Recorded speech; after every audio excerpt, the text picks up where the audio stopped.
Hello everyone, my name is Rashika and I'm a first year student at Atria University. Right now we are exploring a fascinating course on DNA visualization. To start with the basics, DNA is a genetic blueprint of life. So it comes in like the instructions manual for all the essential biological process.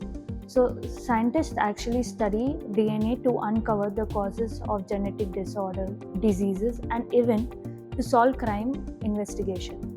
What is amazing that we actually learn DNA using simple materials found around the house. So one such experiment is called as DNA spooling.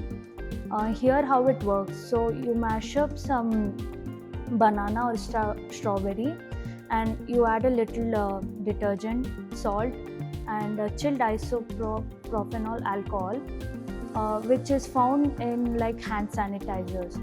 So and it becomes after mixing it and it becomes like a string like structure, so you can literally spool the DNA using stick or spatula. So it's pretty cool, right? Look how it works. So this is our experiment that I have done. We use a spatula or a stick in this case. So let's say I scoop it out.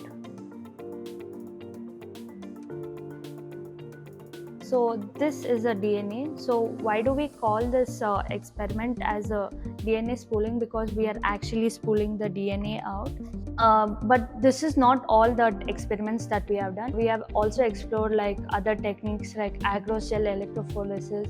We even separated DNA fragments using like electric current. It's just like a molecular fingerprint. This hands-on experience made the visible world of DNA to come to life.